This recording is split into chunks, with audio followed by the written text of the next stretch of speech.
ভাই আমরা মেনে নিলাম কলকাতার জন্য আইপিএল 2026 সালটা না।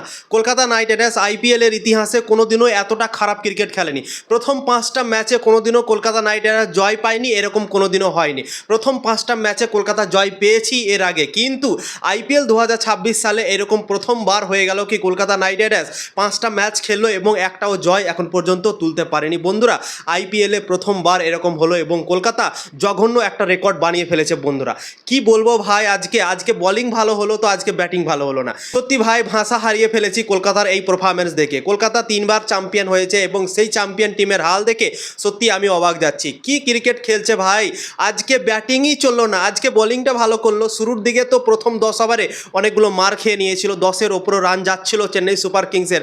তখনও আমরা ভেবেছিলাম কি হয়তো 200 আজকেও খাবে কলকাতা নাইট রাইডার্স, কিন্তু লাস্টের দিকে ভালো কামব্যাক করলো। 200-র আগে থেমে নিল চেন্নাই সুপার কিংসকে, 192 রানই করতে দিল। 193 রানের টার্গেট পেয়েছিল কলকাতা নাইট রাইডার্স। তখন আমরা ভেবেছিলাম, আমরা খুশি হয়ে গিয়েছিলাম কি হয়তো চেন্নাই সুপার কিংসের বিরুদ্ধে কলকাতা এই রানটা চেস করতে পারে, এই রানটা চেসেবল টোটাল, কেননা এর আগে এই মাঠটাতেই 200-র ওপরে রান হয়েছে বন্ধুরা। তো তাই জন্য ভাবছিলাম কি হয়তো আজকে কলকাতা ম্যাচ জিততে পারে, রান চেস করতে পারে। কিন্তু আজকেও ভাই নিরাশ করলো কলকাতার ব্যাটাররা, কেউ খেলতে পারলো না ভাই, কোনো ব্যাটার ঠিকঠাকভাবে আজকে রান করতে পারলো না।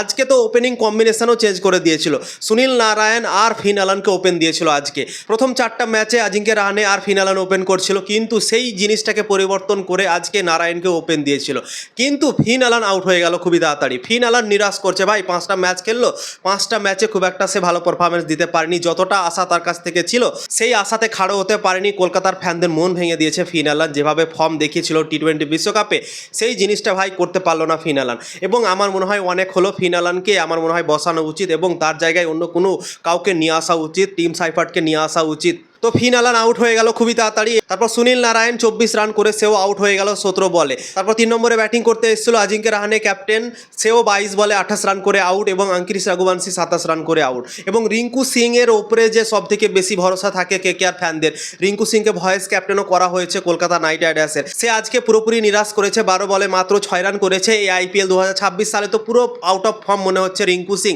খেলতেই পারছে না, তার ব্যাট থেকে ভাই রানই আসছে না এবং খুবই জঘন্য পারফরম্যান্স করলো রিঙ্কু সিং আজকে। এবং ক্যামরন গ্রিনের কথা কি বলবো ভাই, ক্যামরন গ্রিনকে 25 কোটি টাকার ওপর দিয়ে কলকাতা নাইট রাইডার্স নিয়েছে এবং ক্যামরন গ্রিন এখন পর্যন্ত ম্যাচ তো জেতাতে পারেনি, কিন্তু আরও উল্টা ম্যাচই হারিয়ে দিচ্ছে বন্ধুরা। আজকে 2 ওভার বল করলো, 30 রান দিল এবং আজকে ব্যাটিং করতে এসে প্রথম বলই আউট হয়ে গেল। কি হচ্ছে ভাই, এই প্লেয়ারটাকে এত টাকা দিয়ে কিনে নেওয়ার পর কি করছে সে, দলকে আরও ম্যাচ জেতাবে তো আরও ভাই ম্যাচ হারিয়ে দিচ্ছে। তো এই প্লেয়ারগুলোকে ভাই আমার মনে হয় পরিবর্তন করা উচিত, এদেরকে বসানো উচিত। আমার মনে হয় ক্যামরন গ্রিনের হয়ে গিয়েছে 5টা ম্যাচ তাকে দেওয়া হয়েছে, সে ভালো পারফরম্যান্স দিতে পারেনি। তো আশা করছি ক্যামরন গ্রিনকে প্লিজ হাত জোড় করছি আর সুযোগ দিও না ভাই। কেকেআর ম্যানেজমেন্ট যারা আছো, কি বলবো ভাই, কেকেআর ম্যানেজমেন্টকে আমি কি বলবো, তারা যে কি সিদ্ধান্ত নিচ্ছে না নিচ্ছে আমি সত্যি ভাই বুঝতে পারছি না।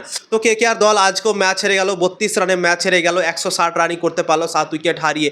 রমনদীপ কিছুটা রান করলো, রমন বল কিছুটা রান করলো এবং কলকাতা নাইট রাইডার্স 160 রান করতে পারলো বন্ধুরা লাস্ট মুহূর্তে গিয়ে। না তো 143 রানই আমার মনে হয় থেমে যেত। কলকাতা নাইট রাইডার্স ভালোই খেলছিল, 79 রানে কলকাতা নাইট রাইডার্সের 2টো উইকেট ছিল। তারপর আঙ্কিরিশ রঘুবংশী আউট হলো, আঙ্কুরিশ রঘুবংশী আউট হওয়ার পর ভাই লাইন ধরে নিল সবাই, 90 রান যেতে যেতে 6টা উইকেট পড়ে গেল কলকাতার এবং মাত্র 11 রানে কলকাতা নাইট রাইডার্স 4টা উইকেট হারালো। তোমরা ভাবতে পারছো সেই জায়গাতেই কলকাতা ম্যাচ হেরে গিয়েছে। সব থেকে টার্নিং পয়েন্ট কলকাতার জন্য সেটাই ছিল এবং চেন্নাইয়ের জন্য উইনিং মোমেন্ট ছিল সেই জায়গাটা, টার্নিং পয়েন্ট চেন্নাইয়ের জন্য বন্ধুরা। তো আজকেও কলকাতা নাইট রাইডার্স কলকাতার ফ্যানদের নিরাশ করে দিল। কলকাতার ওপর ভরসা আমরা রেখেছিলাম কি আজকে হয়তো কলকাতা ম্যাচ জিতবে, কিন্তু এখন পর্যন্ত কলকাতার খাতা খোলেনি, জিতের খাতা খোলেনি। পয়েন্টস টেবলে তো খাতা খুলে গিয়েছে, কিন্তু কলকাতা এখন পর্যন্ত ম্যাচে জিততে পারেনি এবং পয়েন্টস টেবলে 10 নম্বরে রয়েছে বন্ধুরা।